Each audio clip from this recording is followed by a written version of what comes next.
Bom dia. Estamos começando o nosso glorioso sábado na Flip, um dia que vai ser dedicado a grandes autores literários, à discussão da ditadura no Brasil e ao jornalismo, né? O jornalismo como crítica ao poder de todas as formas como ele é exercido. Essa era uma faceta do Milor Fernandes, o nosso autor homenageado, que inspira, a partir da sua crítica incansável aos poderes no Brasil, desde Vargas até essa última república que estamos vivendo, ele foi uma pedra no sapato dos governos brasileiros. E nós temos aqui ao lado duas pedras no sapato do governo americano e de muitos outros também que são coniventes com ações no limite da legalidade ou muito além dela, que têm sido praticadas ao redor do mundo. Essa mesa, ela está sendo transmitida pela internet, vocês sabem que podem interagir com os autores, fazendo perguntas com os papéis que estão aí na plateia. E essa mesa tem o apoio da ATEC Original Design. Os autores vão autografar os seus livros na tenda dos autógrafos depois aqui da nossa conversa. Eu estou aqui em substituição à Lúcia Guimarães, que infelizmente, assim como ontem, não pôde vir, chegou de viagem já doente, está se recuperando, mas não estava em condições de estar aqui. É uma pena, porque a Lúcia é uma grande jornalista brasileira, que eu estava muito orgulhoso de tê-la aqui, ela se preparou muito bem para conversar com os nossos autores. Enfim, vamos ver, eu fiz o que eu pude, mas estou muito confiante aqui com a nossa conversa. Todos desligaram seus celulares e peço também que, se possível, retirem as baterias, o chip e coloquem no congelador. Não sei se vocês estão achando que eu estou fazendo piada, mas é um pedido que hoje em dia faz todo sentido nesse momento em que a gente está vivendo, em que um telefone, que nos traz tanta comodidade, alegria, segurança, ele pode ser usado potencialmente como um microfone, mesmo desligado. Isso é uma das coisas que eu fiquei realmente besta ao ler o livro do Glenn. E isso tem sido usado pelo governo americano, pela sua agência de espionagem oficial, a NSA, para espionar cidadãos comuns, né? Não se trata de uma rede terrorista que foi desbaratada, pelo contrário, uma coisa que o Glenn também anota no livro dele, é que mesmo com todo esse aparato, nenhuma rede terrorista foi desbaratada pela NSA, não é verdade?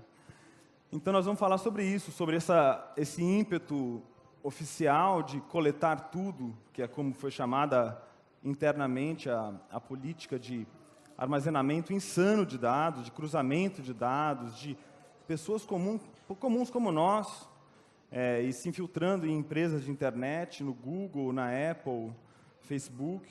Todo mundo aqui, eu não preciso explicar que todo mundo aqui tem aí contas em diversas dessas empresas de tecnologia. E o Charles Ferguson, que está do meu lado, eu tenho a honra de apresentar o primeiro prêmio Oscar aqui em Paraty. Ele fez um trabalho notável, chamado Inside Job, em português, trabalho interno, em que ele esmiuça, explica, disseca o que foi essa crise financeira que até hoje tem consequências. A gente está vivendo o mesmo sistema financeiro que fez os americanos perderem as suas casas, né? Que fez as pessoas perderem a sua poupança, e pessoas comuns como nós, né?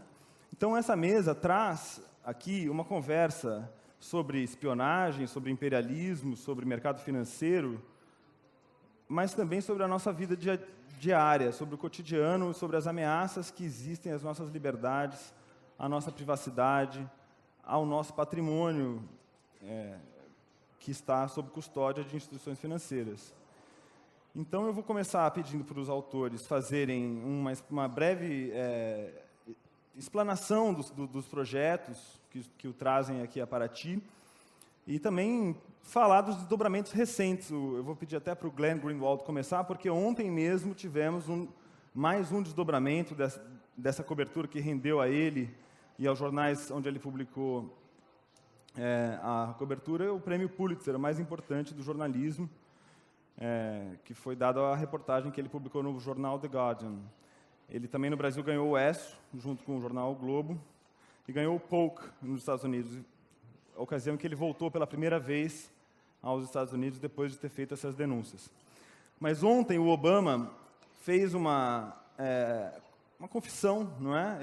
O que foi que o Obama disse? E eu queria que você explicasse, então, para a gente o que é essa grande reportagem que você... Hi, first of all, hello everybody.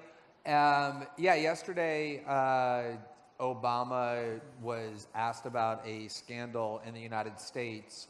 There is an investigation that the American Senate is conducting into the CIA's use of torture over the last 10 years. And they've been investigating torture, American torture around the world for 2 or 3 years now. And the CIA is very worried about what this investigation will reveal because the CIA essentially committed very serious war crimes of the kind that the United States has demanded other countries and other agencies be punished for many years. And in order to find out what the Senate was doing, the CIA actually spied on the Senate's investigation. They invaded the computers that they were using. They read the emails back and forth between the Senate investigators. And when the accusation that the CIA did this was first revealed, the head of the CIA, who is President Obama's one of his closest advisors, he used to work in the White House and he's now the head of the CIA, John Brennan, he publicly denied that the CIA did this.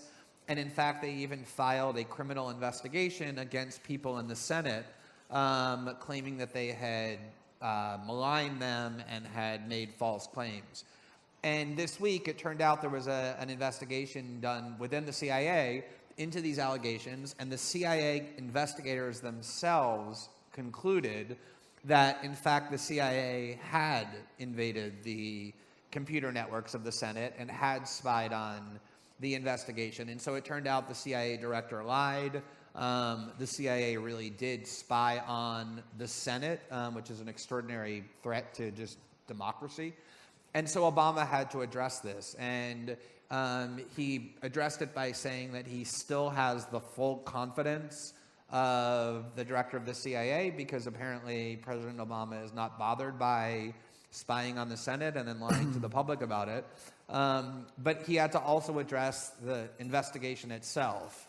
And one of the things he said was he admitted, I think for the first time when he was president, he said, we tortured some folks. That was his exact quote. So it was significant because it was an admission by the American president that the United States actually did torture people.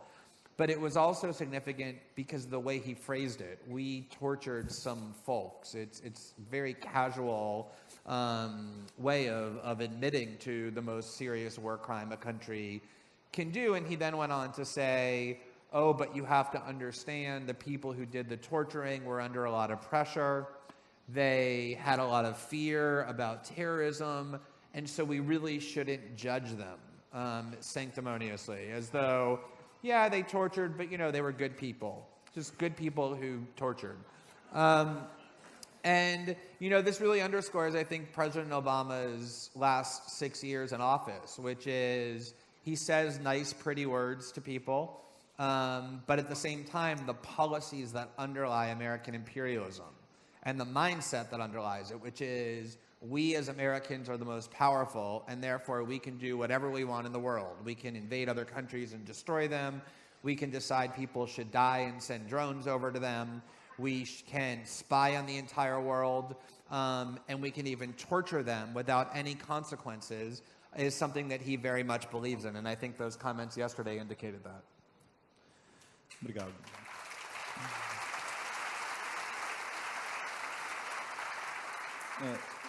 Charles, você fez também um trabalho de muita envergadura que expôs o mecanismo muito difícil de compreender para um leigo, de como a crise bancária, quer dizer, como os bancos estimularam pessoas a comprar papéis podres, né, que não valiam nada, e eles fizeram isso com o suporte de professores universitários das melhores universidades, onde todos aqui gostariam de ver seus filhos, né, que fizeram estudos errados sobre a Islândia, por exemplo, falando o título do artigo do seu entrevistado até dizia novas oportunidades no horizonte, e ele depois corrigiu, simplesmente trocou o adjetivo, como que invertendo completamente o significado do artigo, né? Então, foi um conluio entre bancos, entre autoridades financeiras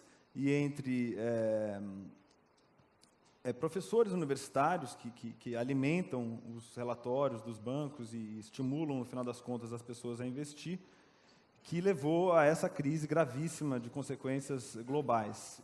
Como foi que você começou esse trabalho? Foi no calor da hora, a bomba estourou e você sentiu que precisava estar lá?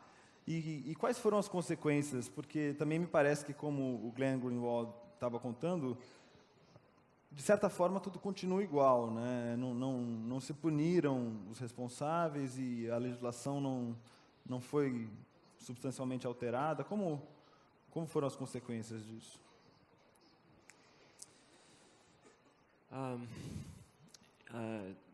This has been an extraordinary journey for me, working on these issues. I actually started life, I don't know whether you'll regard this as something of which I should be deeply ashamed, or I actually started my adult life as a member of the establishment. I got a PhD in political science from MIT. My thesis advisor was a very eminent American who had been a professor at Harvard, had been Deputy National Security Advisor for President Kennedy. I dealt very fluidly, very comfortably with people in the establishment in power. I did consulting for the White House. And then, America started to change. America has never been a perfect place, but there was, until the 1980s, when the change really began, I would say, until the 1980s, money really did not play an enormous role in American politics. The combined expenditures of presidential campaigns, all presidential campaigns of all candidates for the presidency in 1976 was $66 million. In 2016, it is projected that it will be $5 billion. And that's a big change. So my investigation of the financial crisis and its origins and its consequences began actually before the crisis itself. From my earlier life, when I was an academic political scientist and a policy analyst at MIT, and then later at Brookings, another very establishment place, I knew a lot of the people who worked on economic and financial issues like this. And two of these people, Nouriel Roubini and Charles Morris, both of whom are good personal friends of mine, have been for a long time, they started telling me in 2007 that, something is really wrong. And at first I didn't believe them. Charles Morris sent me his book manuscript in late 2007, which was entitled The $1 Trillion Meltdown. And I read it, and I thought, this is really scary. And I asked Charlie, well, okay, but, the world looks fine. What's going on? And he said, just wait. And boy, was he right. So one surprise, and it was a huge surprise to me, was how incredibly severe this crisis was. That the mere fact that something like this could occur in the United States and then spread to the rest of the world and have such enormous consequences, that was surprise number one.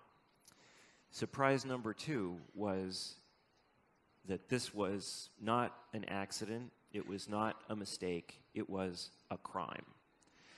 So if somebody had told me, and nobody did tell me, if somebody had told me in 2008 that on a massive scale, hundreds of billions of dollars, American investment banks were creating securities and selling them, designing them to fail with the intent of profiting by betting on their failure, I would have said, no, that's illegal. People don't do that in the United States. It would not be permitted.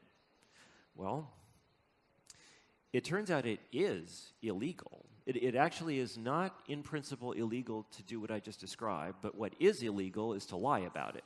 And it's pretty hard to sell a security like that if you're telling the truth, that you're secretly betting on its failure and you've designed it to fail. So in fact, there was massive criminal fraud. And I had a sense that it had to be true when I made the film. And then in the 2 or 3 years after I made the film, a lot of more information came out. People started talking. There were some lawsuits. There was additional journalism. And now we know that it was a massive criminal fraud. And there have been 0 prosecutions. 0.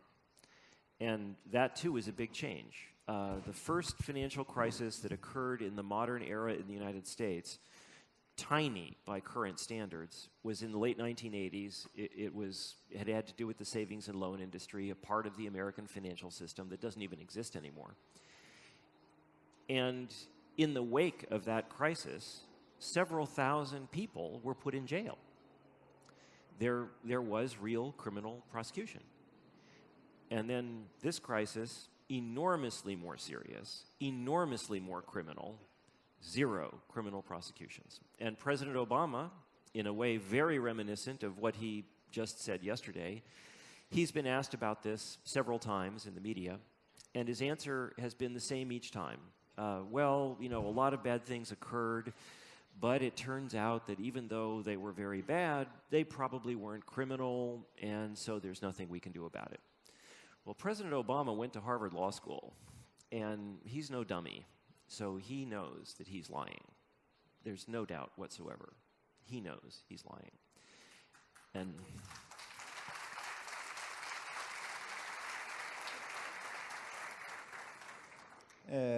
eu queria que você, Glenn, contasse um pouco da história mesmo concreta da sua descoberta desse grande furo de reportagem, né? Você é um jornalista muito conhecido já no mundo anglo-saxão, tinha um blog, publicava em diversos jornais. E qual foi o momento em que as coisas apareceram na sua frente, né? E eu queria que você falasse também um pouco do Edward Snowden e da Laura Poitras, que são dois personagens que deveriam estar aqui conosco nessa mesa, conversando sobre esse assunto. Como foi que, primeira vez, você entrou em contato com essa história? Well, the context is actually interesting. I mean, I've told the story so many times of, when is the first time that I kind of was contacted by Edward Snowden, but I think the context for it is a little bit more interesting even, and I'm actually sitting here thinking about it now because Charles and I talked a little bit last night, and when we found out that our moderator was not going to be here, we didn't know if we were even going to have a moderator, and we were wondering, well, what are we going to do? We're going to just get up there and be 2 guys talking. And at first we thought, it's a little strange, why are we on a panel together? Because Charles's work, with Inside Job has been about the financial system, and mine has been about foreign policy and national security and terrorism, and I was a lawyer before that, so to some extent the law, and it seems like there's, no real connection. And as Charles just alluded to, what he just described happening in the United States, which is that the most powerful economic actors in America, by far, Wall Street executives, tycoons, people who fund those campaigns he's talking about, who own the government, who control it, committed such egregious crimes that hundreds of millions, probably billions of people around the world, including in this country, were seriously harmed by that financial collapse that wasn't like a hurricane or a tornado, it was criminality. And yet none of them, as Charles said, has been punished, not a single one. And then you look at the crimes that the most powerful American political actors have committed over the last decade. Not just torture, but invading and destroying a country of 26 million people based on utter lies told to the world, or kidnapping and rendering people who have been charged with no crimes to the worst human rights abusers to be tortured, or putting people in cages in the middle of an ocean thousands of miles away from their home for more than a decade now without any due process, charging them with a crime, spying on the world. You look at all of these crimes and none of those people have been punished as well, even though there's a treaty that virtually every country on the earth is a party to called the Convention Against Torture that says any country that finds within it people who have tortured other people are required to prosecute them, and there is no defense. And we've prosecuted none of our torturers, the United States hasn't, or any of those other crimes. And so on the one hand, you see the most powerful people in the most powerful country in the world committing the most extreme crimes, literally, that harm hundreds of millions, if not billions of people around the world, paying no consequences whatsoever. And so then you could say, well, maybe that's just because the United States sort of is a lenient place when it comes to criminals. They don't like to punish criminals. The reality, though, is exactly the opposite. The United States imprisons more of its citizens by far than any other country in the world, not just proportionally, but in absolute numbers. Even though China and India have many times more of the population than the United States, there are more people in American prisons than any other country in the world. In fact, the United States is only 5% of the world's population. This is an amazing statistic. The United States is 5% of the world's population. 5% of the people on the globe are American, and yet 25% of all people in prison in the world are imprisoned in the United States. And so at the very same time that we have invested the most powerful people in our country with the right to commit the worst crimes with no punishment of any sort, at the very same time we imprison more of our ordinary powerless citizens for trivial crimes, for things that in a lot of other countries they're not even punished for longer jail terms under harsher prison conditions. And that is the definition of an inherently corrupt society, where how you're treated is determined not by what you do, but by who you are and how much power you have. It is a complete subversion of the rule of law. And so when you look at somebody like Edward Snowden, and you think to yourself, why would somebody like him, who is 29 years old and has an excellent career and makes a lot of money and has a girlfriend who he loves and who loves him and a family who supports him, why would he do something seemingly so extreme and so radical, like take many tens of thousands of documents that are marked top secret from his own government and give them to journalists to disclose? The answer, an important part of that answer, is because he looked at all the things that we've just talked about and said, I think this system has become grossly corrupt. It is out of control, acting without limits, harming people at will, without any consequences. And I, as a human being, feel compelled to do something about this because I don't want to live the rest of my life knowing that I could have done something about it and failed to do so. And the fact that he sought out people like me and Laura Poitras, rather than going to the New York Times or established journalistic outlets, is reflective of the fact that in the United States, our largest media outlets have become part of that system, have endorsed it and have enabled it. If you look at the American attack on Iraq, you can't understand why it happened without realizing that every day our biggest news outlets like the New York Times and NBC News and the Washington Post published one article after the next bolstering these lies and endorsing them and failing to investigate them. And so I think what you're seeing, not just with Edward Snowden, but Chelsea Manning and a lot of other people who are starting to engage in more radical dissent, is this realization that this system is fundamentally corrupt. And it's important because it happens to be the most powerful country on earth still, and that corruption harms huge numbers of people. And the institutions that are supposed to exist to fight against it, the Justice Department, the Congress, the media, the courts, are controlled by the very same factions that are engaging in this corruption, and therefore are completely incapable or unwilling to act to stop it. And that's why somebody like Edward Snowden feels motivated to take more radical action. I think it's a reflection of the fact that there's systemic failure on the part of American institutions.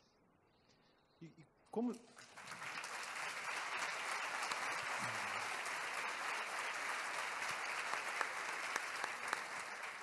E qual a situação do Snowden hoje? Ele continua na Rússia, ele tem esse pedido encaminhado ao Brasil, que o Brasil dizia que não tinha sido encaminhado, depois o ministro falou que não ia ser concedido o asilo e, portanto, o pedido foi encaminhado.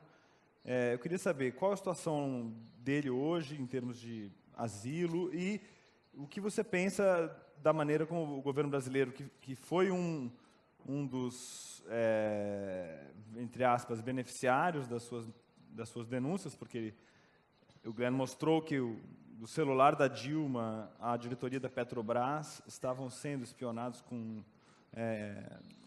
razões econômicas e mercadológicas. E a população em geral. I think, well, first of all, as far as Snowden is concerned, so he has asylum technically for 1 year in Russia, which expired 2 days ago. But the Russian government has been very clear that they will continue to give him a form of asylum, whether it's another year or permanent. The chances that the U.S. government will be able to get their hands on Edward Snowden in the foreseeable future is essentially zero.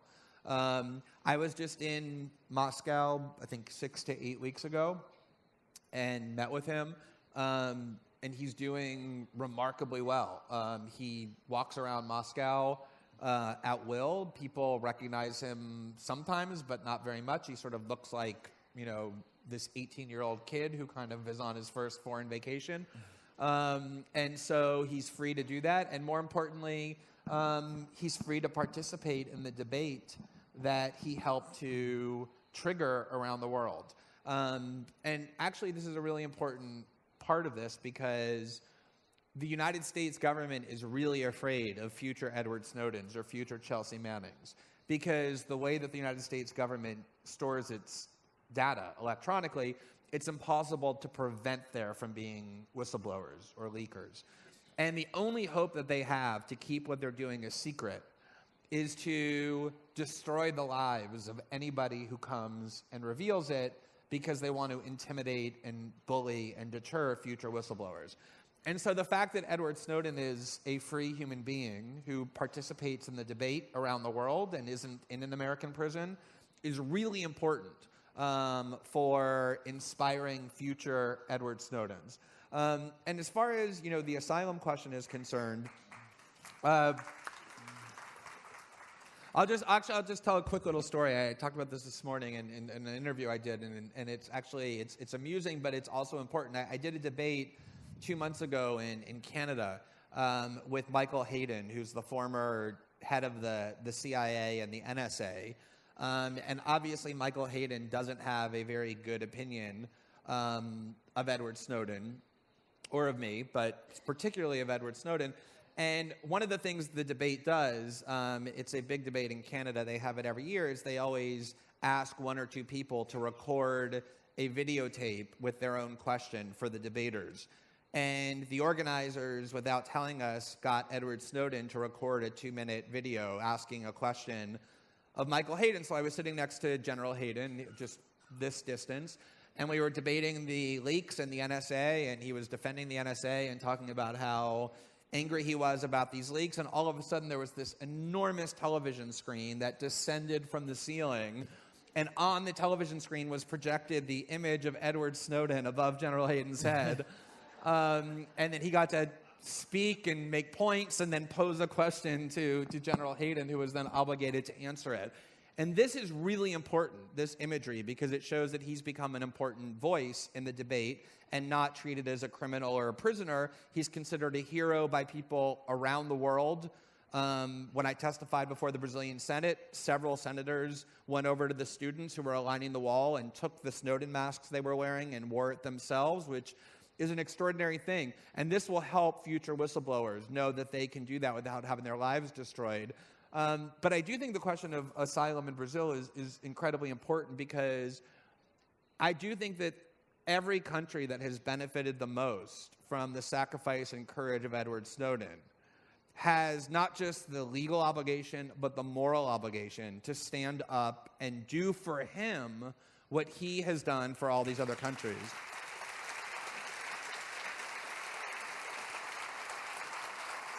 And, you know, I mean, it is an interesting debate, because everybody knows that both the German government and the Brazilian government benefited greatly from his revelations.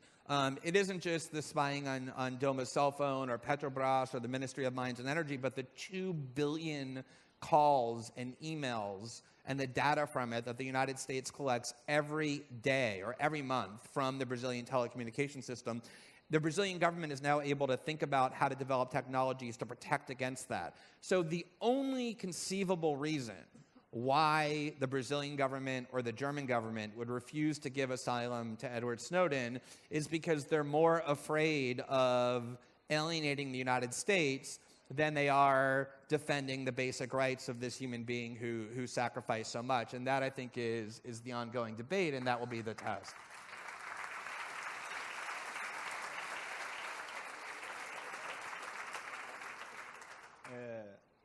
O Glenn enfrentou uma reação muito tensa e violenta de autoridades de diversos países, inclusive o seu namorado, seu marido, David, foi preso na Inglaterra, e existem riscos, né, ainda. Tem uma pergunta da plateia perguntando se você teme pela sua família, se você sofreu ameaças concretas desse tipo.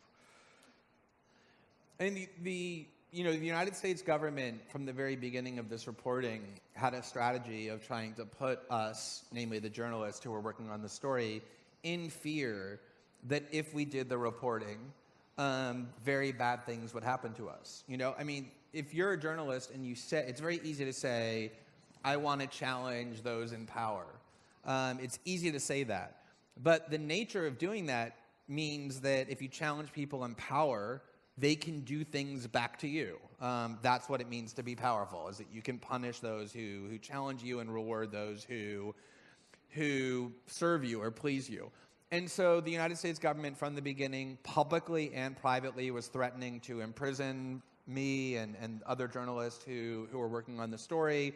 And the detention of my partner was, for me, probably the worst day, maybe of my life, but certainly of the last year. I mean, if you think about what they did, they took the person who's most important to me in the world, who I love the most, and deliberately targeted him instead of the journalists, and put him and locked him in a room for 11 hours under a terrorism law, and threatened the entire day that they would arrest him and put him in a prison in London, where I couldn't have access to him. Brazilian diplomats all day were denied access to even find out what was being done.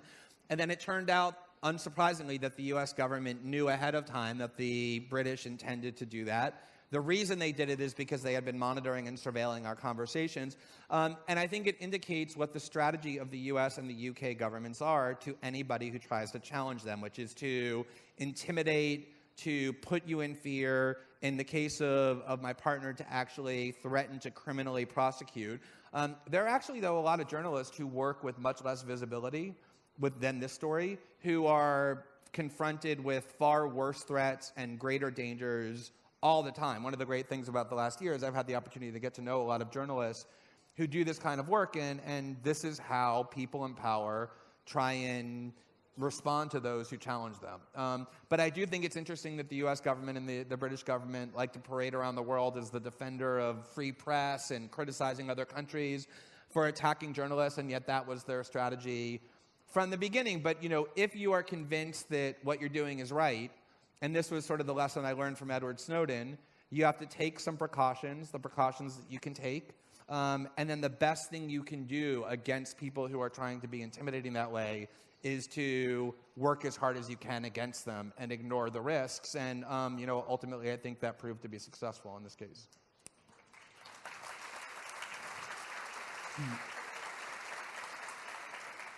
Charles, eu queria falar com você sobre o fato de você ter ganhado o Oscar, que você segundo, se não me engano, foi com o seu segundo filme, Trabalho Interno, simplesmente ganhou o Oscar, o maior prêmio da área, o Oscar de documentário. E o filme foi transformado depois em livro, numa versão aumentada, que é O Sequestro da América, como as corporações financeiras corromperam os Estados Unidos.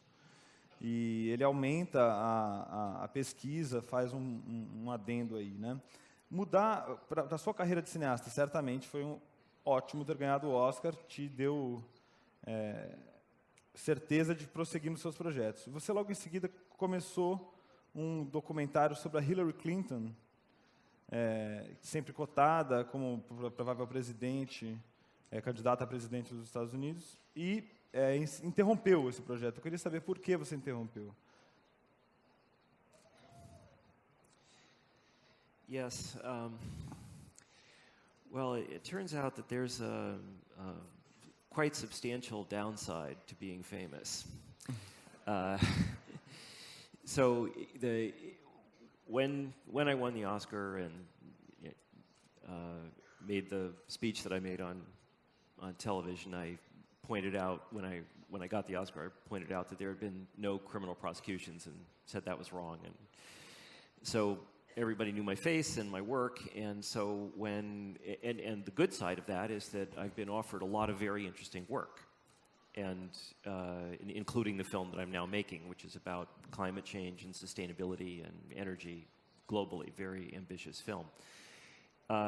So I was offered several things, and one of the things that I was offered was to make a documentary about Hillary Clinton, which I thought was a very interesting project, and so I started. And CNN, which was the organization that offered me the job. One thing that I will say is that I would say, to a large degree, I agree with Glenn's comments about the nature of the media in the United States. The media has become very complacent and very part of the problem and very captured by power and money. No question about that. But not completely. There are still, even in large companies that are owned by conglomerates, there are still organizations and people that try to do serious, good, critical, honest work. And so CNN, which is a very establishment channel, offered to fund, on very generous terms, my making a documentary about Hillary Clinton. And they gave me final cut. They gave me complete editorial control over the film. And everybody was very nice and very supportive, including even after, as we say in the United States, the shit hit the fan. So Hillary Clinton has, and the Clintons, the Clinton family, they have a well-developed intelligence apparatus. And the day that the contract was signed, I got a phone call from Hillary Clinton's press secretary saying, "Mr. Ferguson, we understand you're making a film." And there began an extraordinary journey, and that journey was basically me versus the Clintons. Now, in general, and in every other situation that I've encountered, including my first film, which was about the occupation of Iraq, where I spent a month in occupied Iraq in 2006, very dangerous place, not a garden spot, and I did that without any U.S. government or military support. I hired at my own expense. I spent $250,000 on my personal security and the security of my film team. I had 15 armed guards everywhere I went. So, I'm used to circumstances in which somebody doesn't want me to find something out. And in fact, I love it. There's nothing that I love more when I come to understand that somebody doesn't want me to learn something. When I find that out, I just think, oh, yum! And it's so, sometimes making these films, even in the grimmest of circumstances, and believe me, Iraq was very grim, even in the grimmest of circumstances, it can be very interesting and very enjoyable, and I usually find out what I want to know. The Clintons were an amazing exception. I met a wall of silence that I have never encountered elsewhere in my life, ever. I spoke to hundreds of people. About 6 of them agreed to speak with me off the record privately, and 2 agreed to be interviewed on camera. So I thought, I could make some kind of movie, but could I make a movie that I was proud of? Could I make a movie that I thought really got to the heart of the matter? Could I make a movie that anybody would want to watch? So I decided no, so I quit. And now I'm making another movie, which I'm very excited about. Qual é o seu novo filme, então, que você está trabalhando? Que filme é esse que você está fazendo? So I'm making a film about the global challenge of climate change and, more broadly, sustainability, both energy and land use, and very globally. I've spent 6 months doing research, and we've just started filming. We've already done some filming in the United States and in Europe. We're going to be filming in Brazil for several weeks. I'm also going to be filming in Indonesia, in China, in several countries in Africa. Kenya is the first one. And I have to say, it has been an amazing, amazing trajectory. And here, too, I have come across a gigantic, and in this case, very positive surprise, which is that, surprise to me anyway, which is that this is a solvable problem.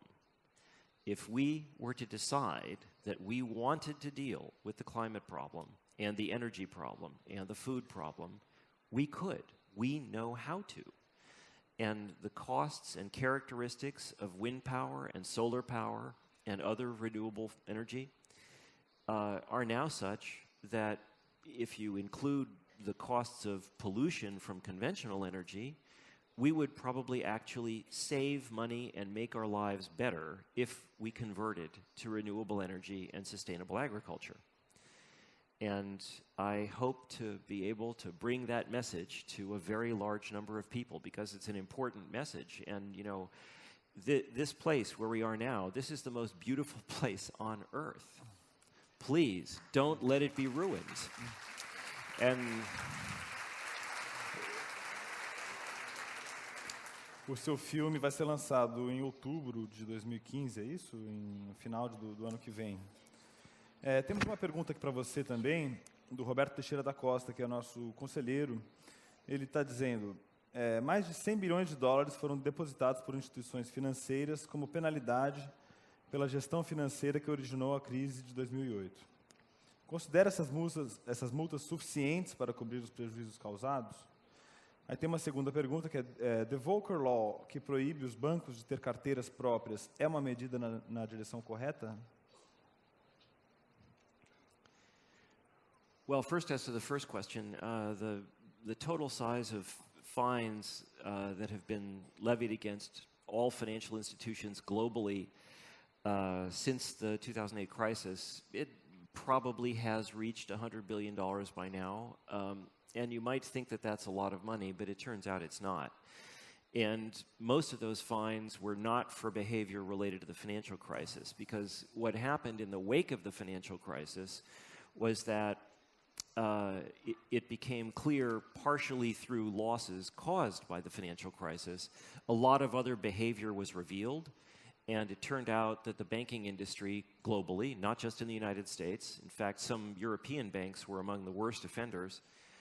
It turned out that the large banks had been committing a considerable number of crimes, not just related to the financial crisis, but also related to conspiring to fix exchange rates, conspiring to fix interest rates, and also violating anti-terrorism regulations related to money laundering on a massive scale. It turned out that European banks and even some American banks had been involved in transferring large quantities of money on behalf of Iran, North Korea, Sudan, nations that, really are not doing nice things. And a lot of the fines related to that behavior. Most of those fines in the United States are tax deductible, by the way. So the banks get to take the money off of their tax payments, which is kind of extraordinary. But I find humor where it's obtainable, and sometimes it's in unexpected places.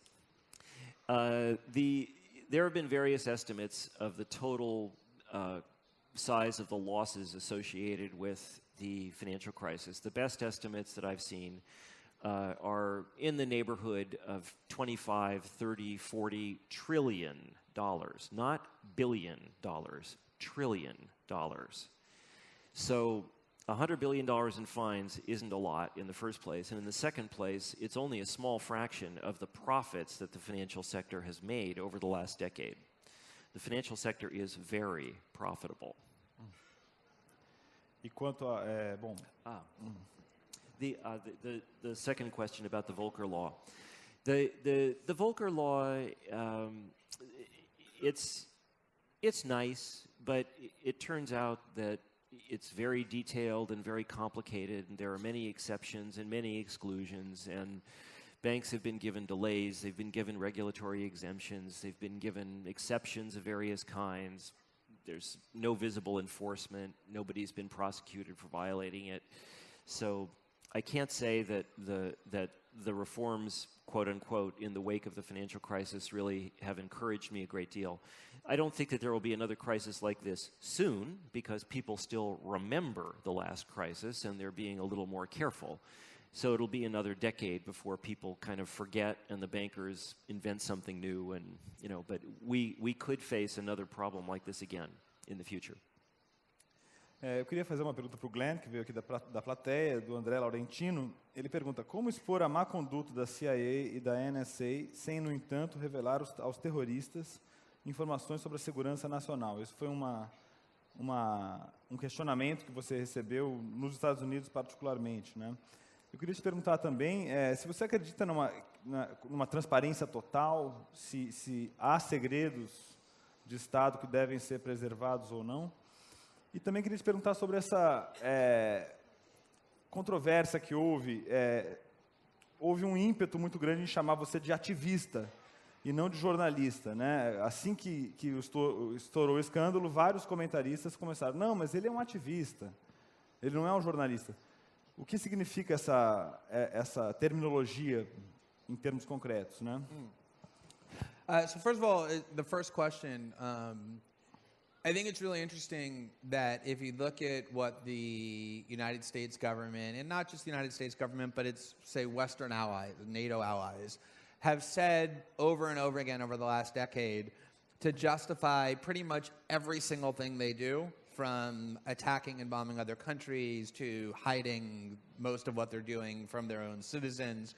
They invoke the word terrorism as a kind of threat in the hope that people will be afraid enough of what it is that they're warning about that people will simply submit to whatever it is they're doing. And you see the same tactic in response to our reporting over and over. People say, well, I'm not really comfortable with what it is that you're doing because I think by revealing these secrets, you might actually be helping the terrorists.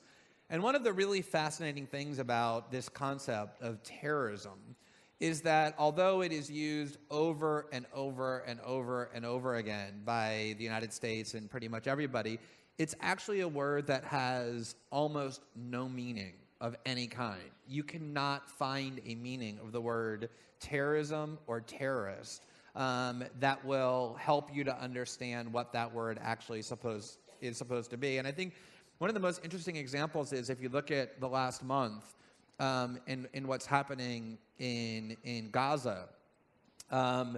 There's one side of that attack, the Israelis, who have killed something like 900 innocent people, 900 civilians. I think it's now 75 or 80% of the people that the Israelis have killed in Gaza, at least 75 or 80%, are completely innocent. Children, women, innocent men.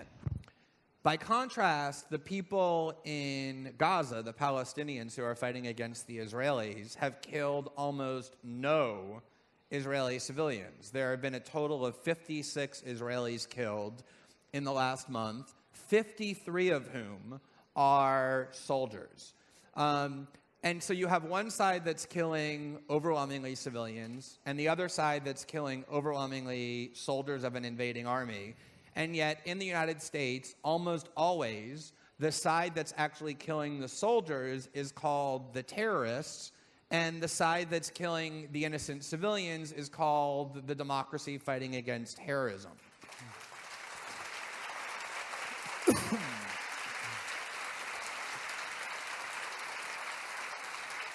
And, you know, when you see that, you realize just how little meaning the word terrorism has. Or if you look at what the United States did in Iraq, the same thing. The strategy that we were told as Americans our government was going to use was called shock and awe, meaning we were going to invade Iraq and show them such an overwhelming amount of violence that they would be terrorized into full submission.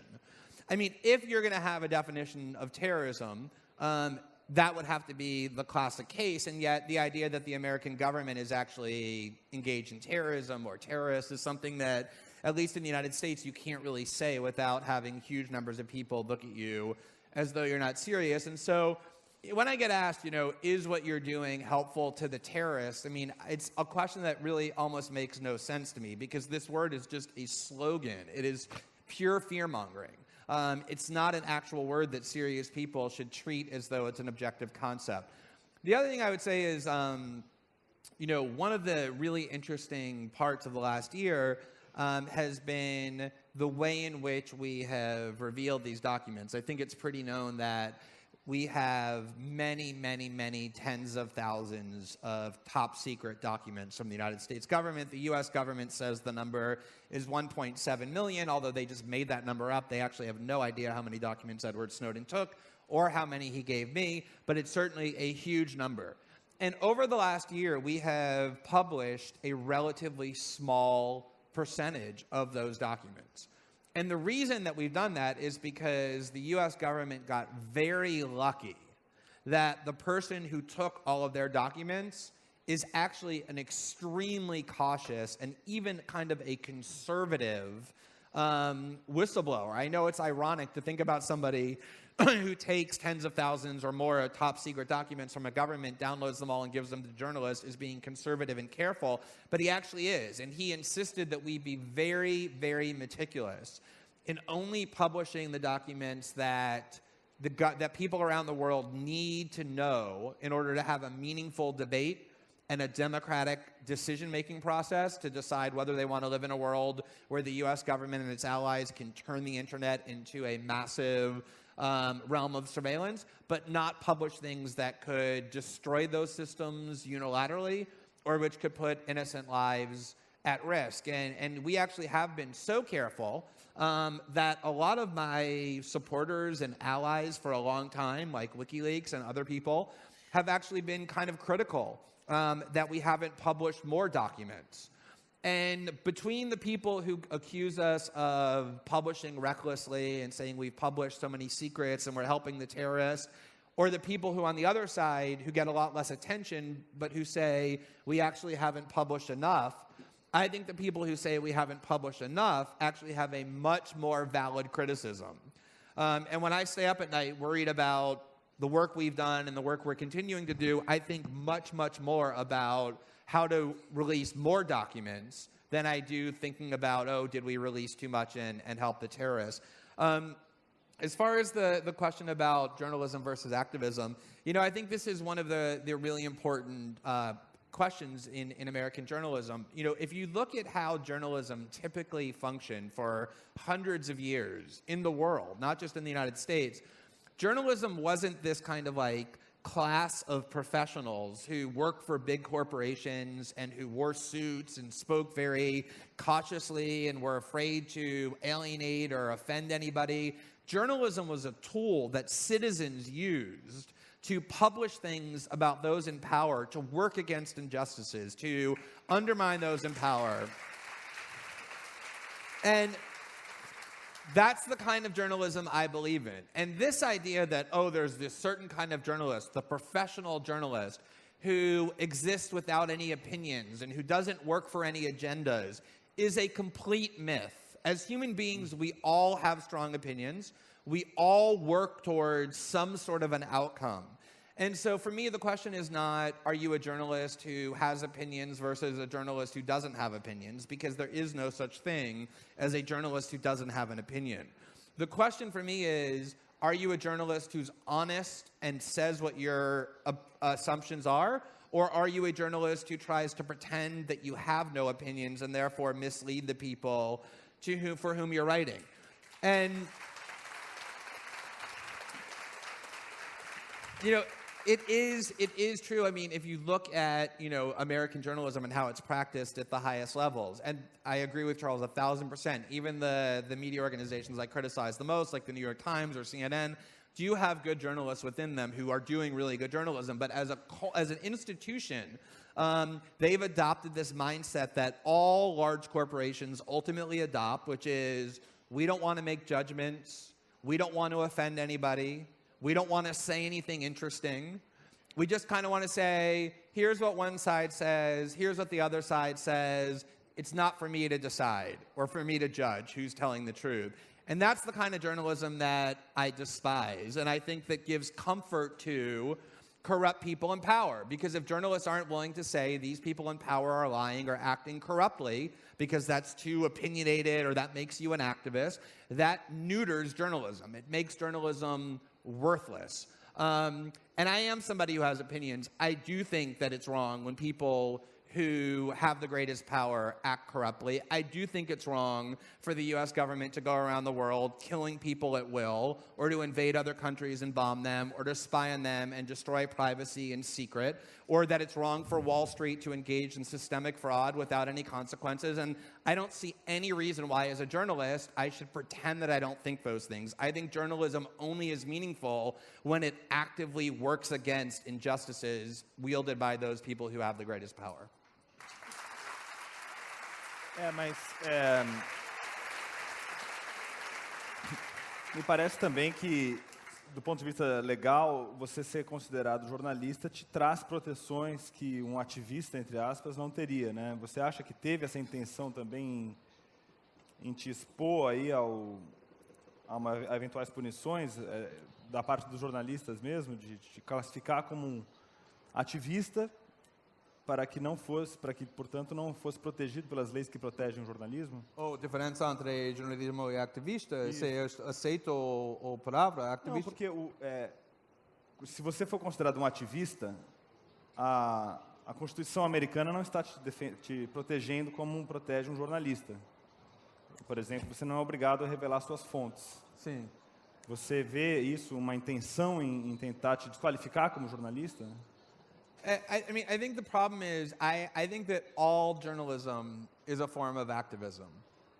So if you look at, for example, what American media outlets did in the run-up to the Iraq War, publishing everything the government said under the guise of, well, we're just here to report, they pretended they weren't being activists, but they were actually working very hard to convince Americans to support the war in Iraq.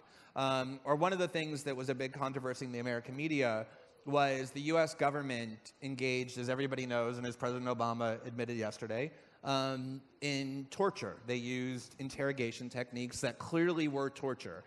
And these techniques were always called torture by American media outlets when they were done by other governments. So if the Japanese waterboarded, the New York Times would say the Japanese tortured. Or if North Koreans put people in stress positions and purposely made them cold and did not deprive them of sleep, CNN would say the North Koreans are torturing people, or Iran is doing the same thing. The minute, though, the United States started doing it, the American media outlets stopped calling it torture. And the reason they stopped calling it torture was because they said, well, the Bush administration says that this isn't torture.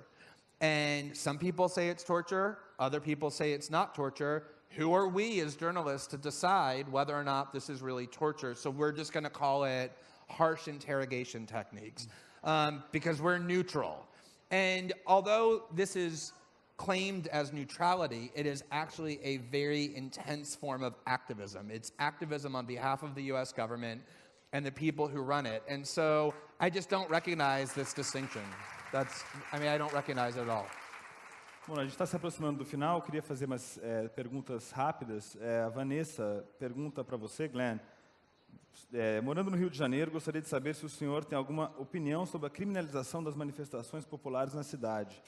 As prisões e os grampos realizados a advogados, jornalistas e ativistas. Porque o Brasil está enfrentando um momento de inflamação política muito grande e houve mesmo grampos a jornalistas. Você está acompanhando isso? Você tem algo a dizer sobre isso? O grampo dos jornalistas no Brasil. I think every country has a great deal of corruption because the nature of power is that human beings will exercise it corruptly. And there's certainly no shortage of corruption here in Brazil, including things like that. But the one thing that I do think is interesting is I've lived here in Brazil now for 10 years, and I was coming here probably 6 or 7 years before that. And one of the things that I think is so encouraging is the fact that I would say 10 years ago when I first started living here, the idea that there would be massive street protests in objection to government corruption was inconceivable because people had no sense of empowerment or hope that they could actually change things, that their opinion mattered. And the instability that has arisen here in the last 2 or 3 years, the massive street protests, for me, is one of the most encouraging signs of the political health of this country, because what it shows is that people, for the first time, believe that they are sufficiently empowered and that their opinions do matter, and that going out into the street is a way of, when you train a population to be helpless and weak, they stay at home and acquiesce to everything. But once they start to get a sense of greater empowerment, that's when you see that kind of protest. And so I think that Brazil is a much more politically charged and interesting place than it was 10 or 15 years ago. These kinds of scandals are much more visible and are protested much more, in part because there are all these positive changes that have taken place.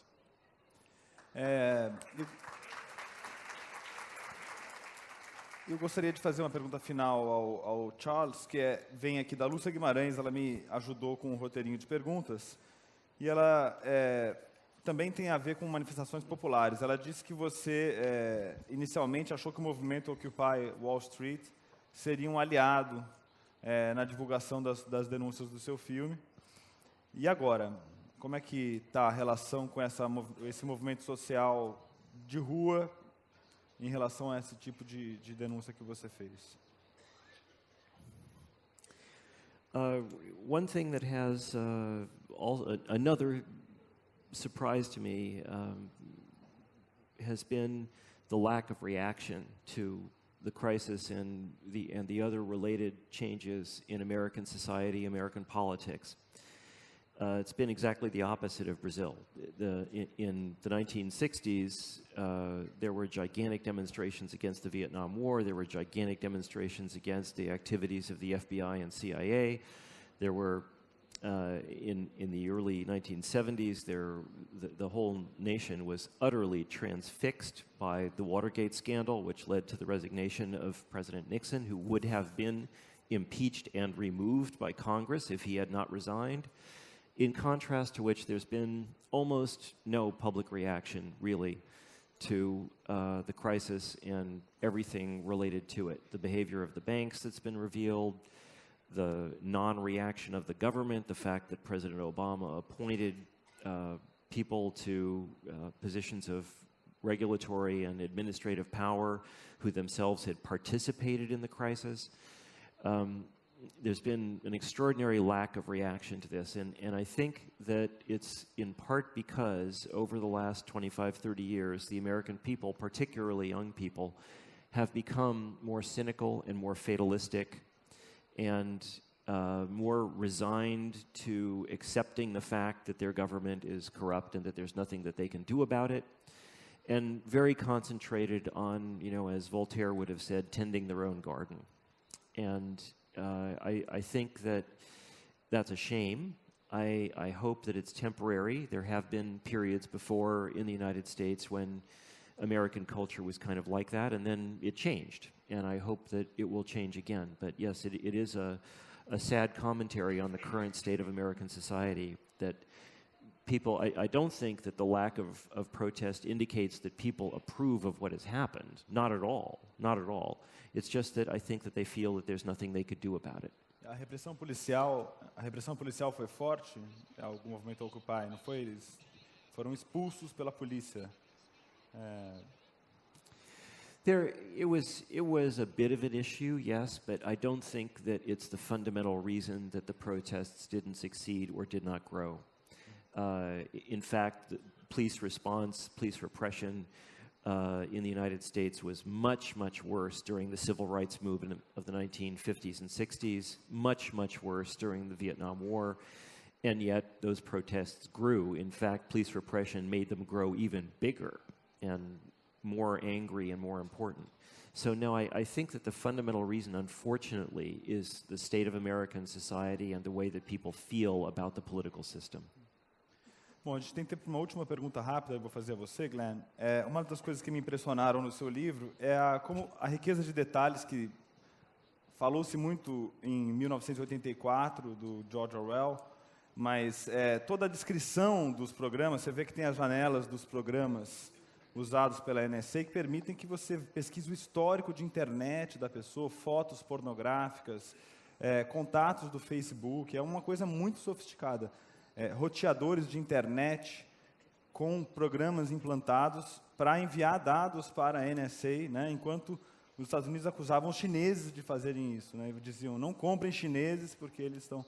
Queria que você contasse rapidamente, a gente realmente já está com o tempo estourado, mas essas, entre aspas, anedotas de mau gosto que a NSA criou com esses programas, esse aparato todo... Yeah, I did a press conference this morning with some journalists, most of whom were Brazilian, and they asked me, why has Brazil become such a significant target for the NSA? And my answer was the one that I mean, there are reasons specifically about Brazil and its growing influence in the region, but generally the answer I gave was the one I always give whenever I go to other countries where there's been reporting about spying by the NSA. When people ask me in these other countries, why do they care about Norway, or why do they care about India, or why do they care about the Netherlands? And my answer always is the NSA doesn't need a reason to target communications for very sophisticated forms of surveillance. The goal of the NSA, as they themselves say in their own documents, is to collect all forms of electronic communication and have them susceptible to being analyzed and monitored. It is literally a goal that says we want to eliminate privacy in the digital age. And that's why I think it has such extraordinary consequences, is because it's not specifically targeted at this particular leader or this particular country. The target is the internet. The target is human communications, and making sure that there is no such thing any longer as privacy in the electronic age. And I think it's hard to overstate the consequences of that. Muito bem. Muito obrigado aos nossos dois convidados.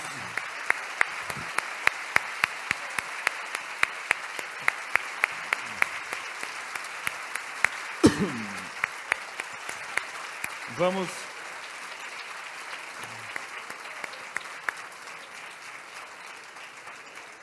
E, infelizmente, vamos continuar falando de tortura na próxima mesa, que é sobre os 50 anos do golpe militar no Brasil. Muito obrigado.